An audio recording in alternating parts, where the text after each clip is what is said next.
You're listening to the Connection Care Community Podcast, a podcast designed to help you understand your body more deeply and feel more confident navigating your hormones, cycle, and fertility. Each episode offers grounded, research-informed guidance and integrative tools to support hormone health, embodied awareness, and informed choice. If you're seeking clarity, connection, and a more trusting relationship with your body, you're in the right place. Let's dive in. Here's your host, the founder of Connection Care Therapy, Majida.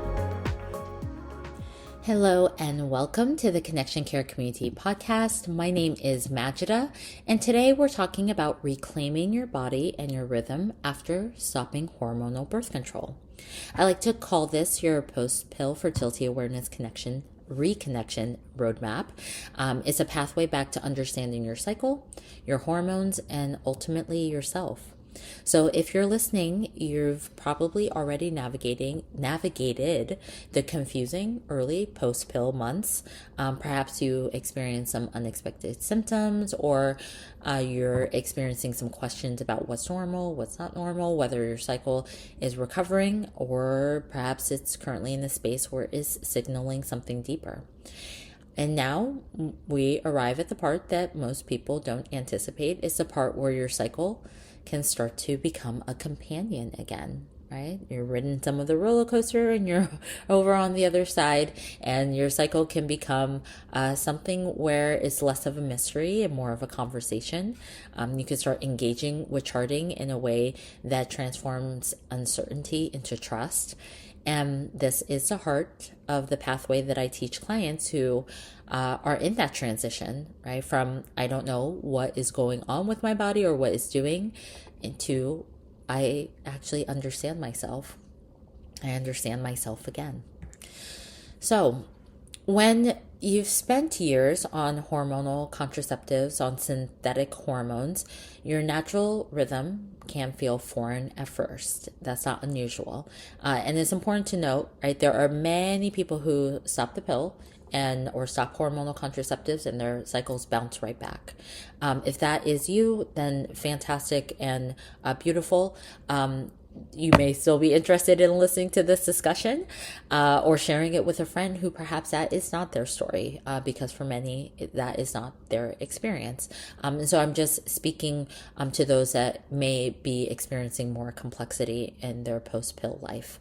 And with that, for those who may be experiencing some complexity in their post-pill life, I want to just offer that fertility awareness charting can provide a really amazing structure so that your body's messages start to become more readable again. So here's why it works really beautifully, specifically, particularly for those post-pill months. Evidence over fear, right? Charting can show you what's actually going on instead of you guessing or worrying. You can start to recognize certain patterns. You can start to see whether or not ovulation is returning. You can start noticing certain types of improvements. So that's a big reason I advocate for charting post-pill. Rebuilding trust in your body. It's not uncommon to feel a sense of betrayal from your body by the symptoms, because of the symptoms after stopping the pill. So charting can be a way to provide a sense of routine, a sense of structure, a sense of observation without judgment.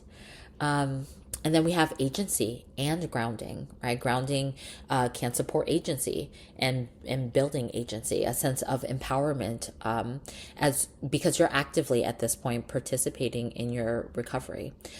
Each sign, whether it's cervical fluid, basal body temperature, the position of your cervix, each of these physiological signs, you can see them coming back online.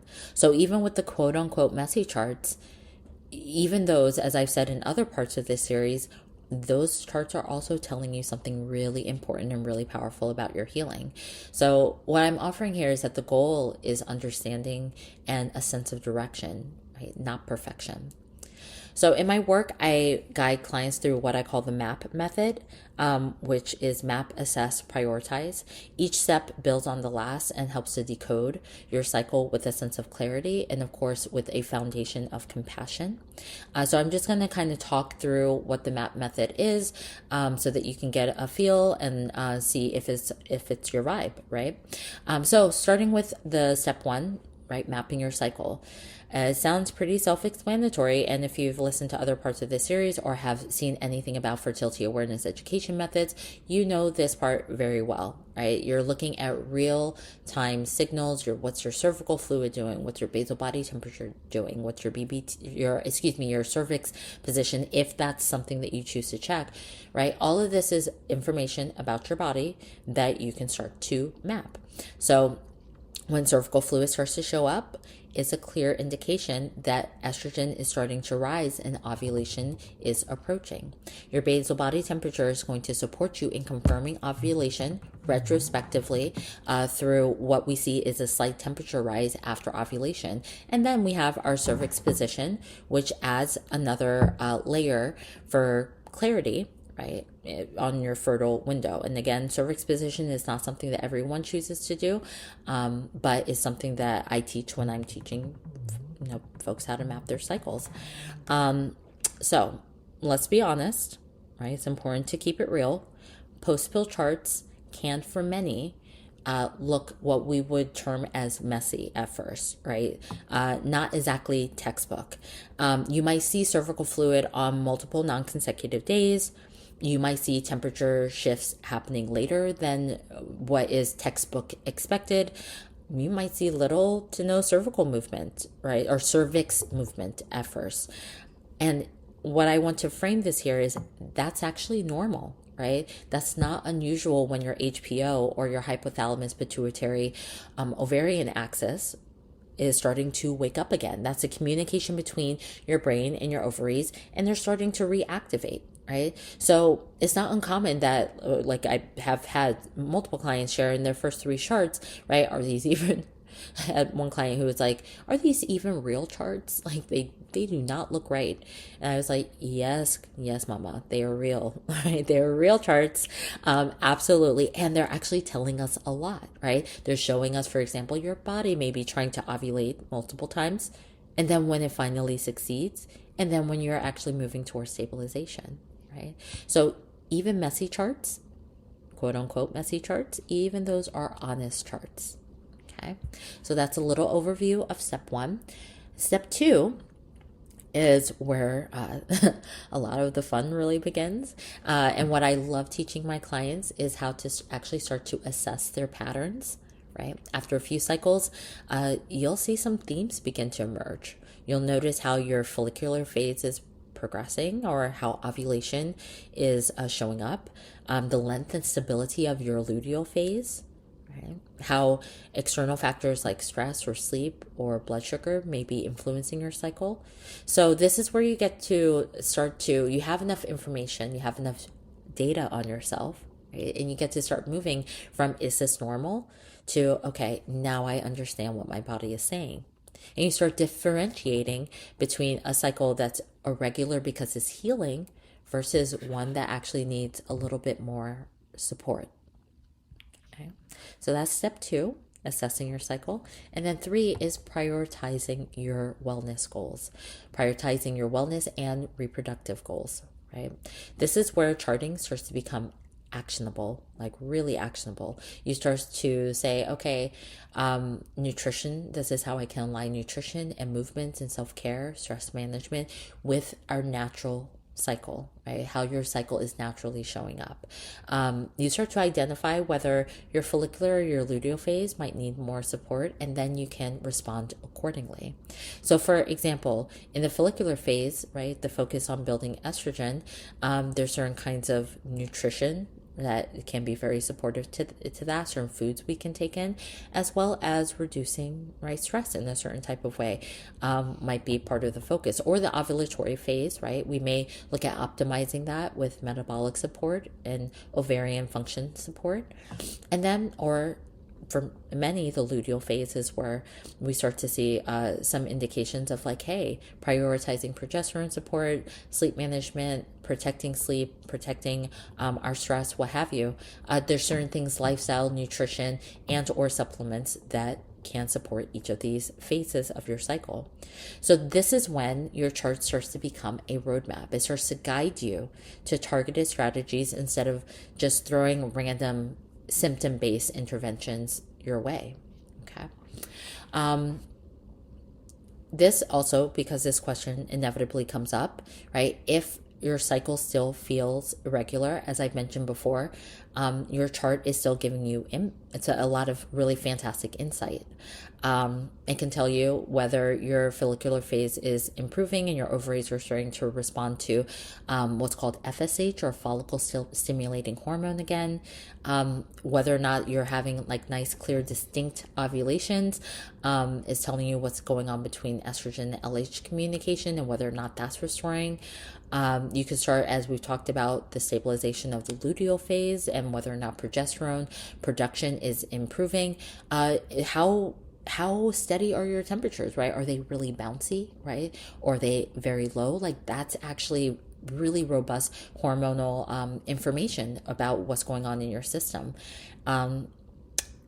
Cervical fluid, right? If you're having clearer cervical fluid patterns, this can start to tell us what's going on with your cervical crypts and whether or not they're starting to produce quality cervical fluid again, right? So even if you're still having irregular cycles, all of this information, all of this data on yourself is absolutely powerful and absolutely important, okay?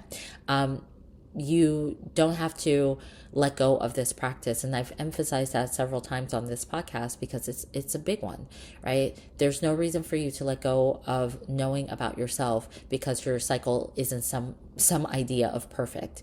Your data is honest, your information is guiding you, and that's what counts. Okay. So very briefly, I want to share about my Cycle Connection course.